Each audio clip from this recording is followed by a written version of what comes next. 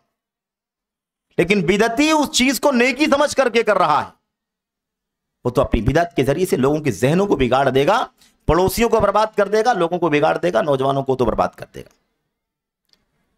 تو Ertugrul Ghazi کے اندر اس کے اندر رافضیت ہے, اس کے اندر صوفیت ہے, اس کے اندر تکفیر ہے, اس کے اندر حکام کے خلاف بغاوت ہے, اس کے اندر ننگا پن ہے, اس کے اندر آر ہے, کیا نہیں ہے اس کے اندر. اور اس کو کہا جاتا ہے کہ لوگوں کو اسلامی تاریخ بتلائی جا رہی. اسلامی تاریخ نہیں ہے, وہ خروج ہے, اس کے اندر بغاوت ہے, اس کے اندر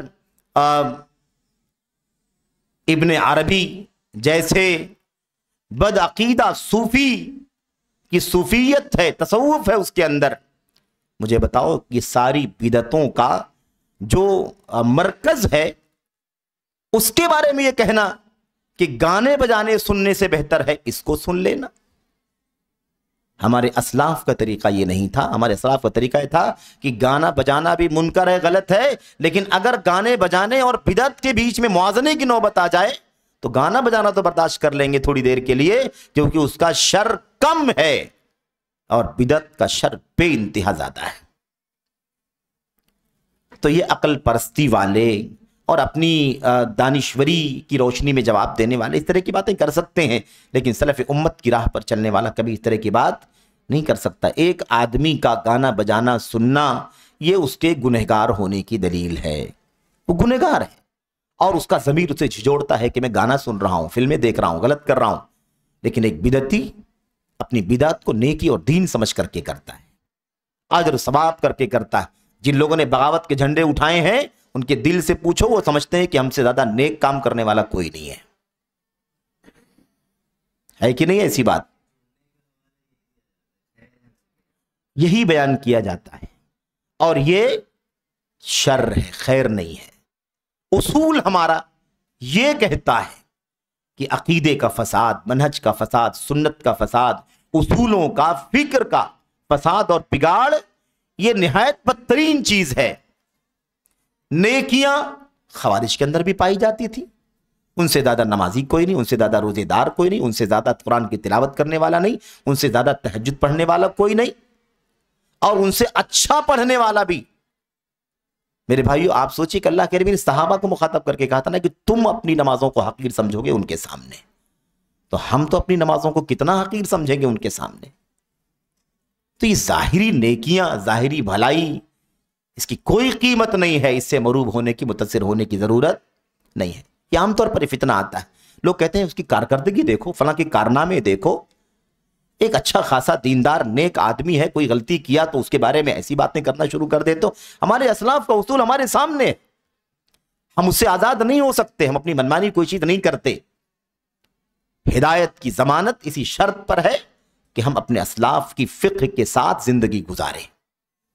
آزاد ہوں گے تو ہر طرح کی بدعتیں ہمیں گھیر لیں گی, کیونکہ بدعتیں نفس پرستی کا نتیجہ ہوا کرتی ہیں.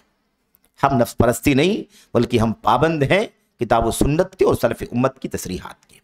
بہرحال دیکھا آپ نے, یہ ہے اصول اور ضابطہ. تو اہل بدعت سے دوری اختیار کرنا, ان سے لوگوں کو آگاہ کرنا, چوکنا کتنا ضروری ہے.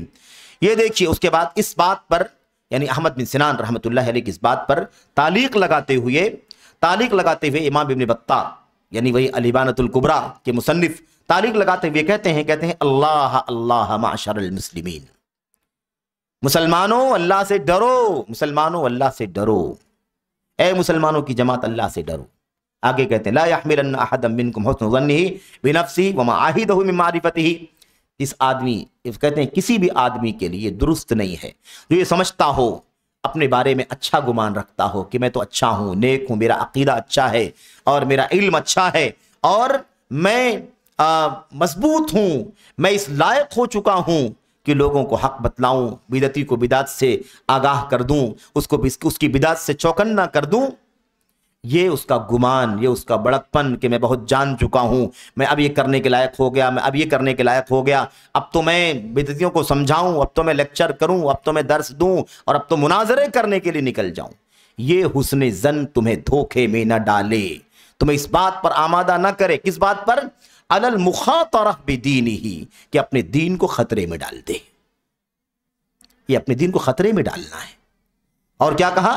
فی مجالست بعض اہل هذه الاہواء، ان بدعتیوں کے ساتھ اٹھنے بیٹھنے کے نظریے کو لے کر اپنے دین کو خطرے میں ڈالنے کی کوشش نہ کریں۔ یہ چوکنا کر رہے ہیں۔ اگر احمد بن سنان بدعتی کے پڑوس میں رہنا گوارا نہیں کرتے تھے، اس لیے کہ وہ نوجوانوں کو، مردوں کو، عورتوں کو، لوگوں کو، سب کو بگاڑ دے گا، سب کے عقیدے بگاڑ دے گا، سب کی فکر میں بدعت داخل کر دے گا، تو ہماری اور آپ کی کیا حیثیت ہے؟ ہم اپنے آپ کو کیا سمجھتے ہیں کہ فلاں سے مقابلہ کر لیں؟ میرے بھائیو، یہ طریقہ صحیح نہیں ہے۔ آدمی اپنی خیر منائے، اپنی عقیدے کی خیر منائے، اپنی سنت کی خیر منائے، اپنی راہ، سنت کی راہ، سلف کی راہ پر باقی رکھے، اس کی فکر کرنا انسان کے لیے ضروری ہے۔ اپنے آپ کو خطرے میں، اپنے عقیدے کو خطرے میں نہ ڈالے، یہ سمجھداری کا کام نہیں۔ آگے کہتے ہیں کہ اہل بدعت کے ساتھ اٹھنے بیٹھنے اور اس کے بعد یہ کہے میں ان کے بیچ میں جاؤں گا، اداخلہ، ان کے بیچ میں جاؤں گا، اناظرہ، ان سے مناظرہ کروں گا۔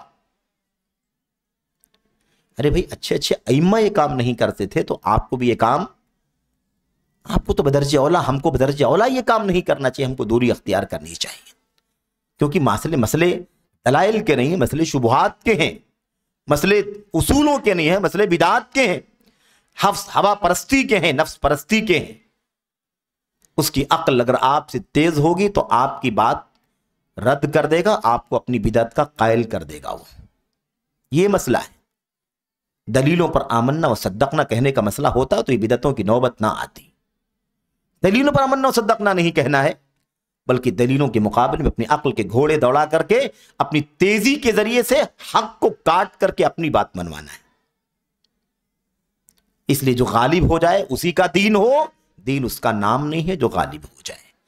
دین تو ما وقرا، کتاب و سنت میں جو اترا ہوا ہے وہ دین ہے۔